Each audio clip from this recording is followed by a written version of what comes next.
Good morning, students. Today's date is 4th August 2021 और आज की आपकी वर्कशीट है social science worksheet SST. Today's worksheet is worksheet number 8. First of all, you all have to write your name, roll number, class, section and name of the class teacher at the top. Okay, then we will start worksheet. State your age. You will also write your age here. Can you tell about members of your family as to what did they eat, what did they wear, what sport did they play? It means कि क्या आप बता सकते हैं कि आपकी family members जो थे वो पहले क्या खाना खाते थे, कपड़े कैसे पहनते थे और क्या क्या वो स्पोर्ट्स खेलते थे. येस और नो में आपको आंसर करना है. You have to tick mark इधर येस और no. Then second one is, can you tell about your ancestors who were living about 2000 years before your birth as to what did they eat, what did they wear, what sport did they play, in which type of houses they live in. इसका मतलब इसमें पूछा है कि 2000 साल पहले जो हमारे पूर्वज थे वो लोग क्या खाना खाते थे, क्या पहनते थे, कैसे रहते थे, क्या आप उसके बारे में बता सकते हैं. येस और नो में आप आंसर लिखेंगे. तो हम नहीं बता सकते है ना, ऐसे तो हमें याद नहीं होगा, लेकिन हाँ हम अपने पेरेंट्स के बारे में ज़रूर बता सकते हैं उनसे पूछ कर.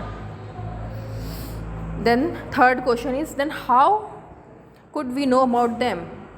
तो फिर हमें उनके बारे में कैसे पता चलेगा. We can get information about them through the following sources. It means 2000 साल पहले के बारे में भी हमें जो जानकारी है, हमें इन्फॉर्मेशन है, हमें कुछ सोर्सेज से मिलती है. ठीक है, वो हम हिस्ट्री में पढ़ते हैं. That is what is history. History is all about knowing about your past. It can be as old as 2000 years old और it can be as old as 5000 years old. This is what we read in history. First one is manuscript. Hand written books in the past were called manuscript. Manuscript क्या होती थी? जो कि हाथ से लिखी जाती थी. These were written by hand. It is derived from a Latin word menu which means hand. ठीक है, तो मीनू का मतलब क्या है? Hand. These were usually written on palm leaf और on the specially prepared bark of a tree known as birch which grows in the Himalayas. It means these were written on special leaf which was palm leaf, okay, and on this specially prepared bark of a tree. किसी tree से जो है उसका जो bark है उस पर वो कहाँ पे मिलता था हमें? हिमालयास पे. ठीक है, वहाँ से उसकी जो लीफ पे हम लिखते थे. These books dealt with all kinds of subjects, religious beliefs and practices, the lives of kings, medicines and science. It means जो manuscripts थी उसमें किस किस के बारे में जानकारी होती थी. It had all types of knowledge about religions, their beliefs, their practices, medicines they used to give to people to treat them, and related to science also. तो एक हो गया manuscript. And now second one is inscription. These are writings on relatively hard surfaces such as stone और metal. Inscriptions क्या होता था? पत्थर पे या स्टोन पे लिखा जाता था. ठीक है, या मेटल्स पे. Sometimes Kings got there orders inscribed so that people could see, read and ओबे them.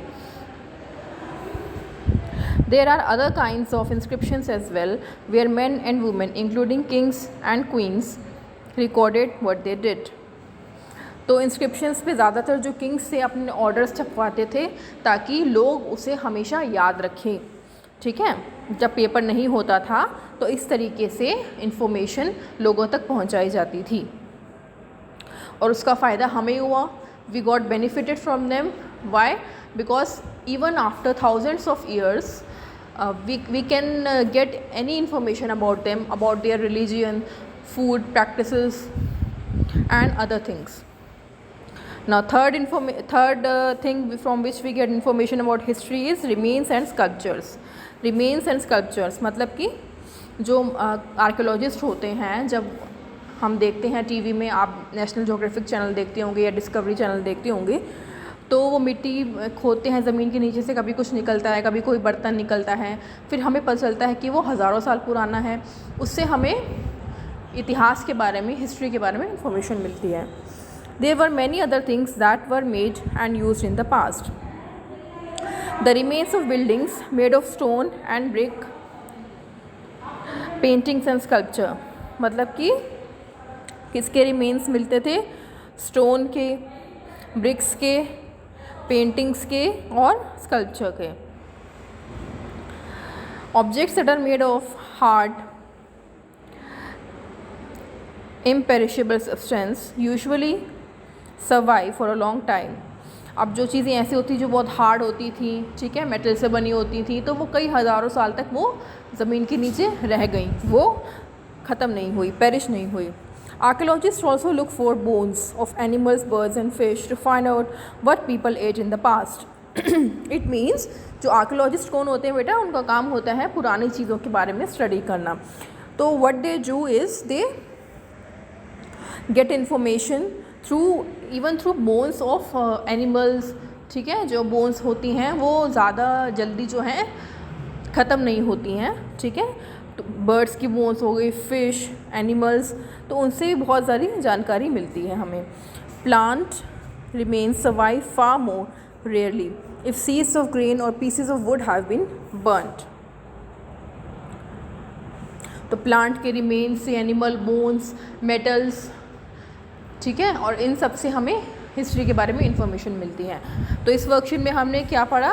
How do we get information about our history. This is all we studied in this worksheet. Now let us look at the questions. What were the manuscripts, where were the manuscripts written. Manuscripts कहाँ लिखी जाती थी, वो आप इसमें से देख के लिख सकते हैं। Second question is why did the rulers make inscriptions, यानी कि रूलर्स या किंग्स जो थे वो इंस्क्रिप्शंस क्यों बनाते थे। Third question is who are called archaeologist. Archaeologist कौन थे? तो ये आपका थर्ड का आंसर है।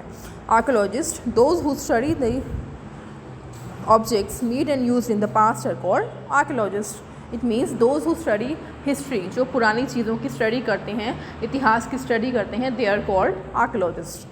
सो now you all can do this worksheet very easily. You all have to do neat work, okay, neat and clean work in your notebook, and then click the photograph of the written work and then send it to me.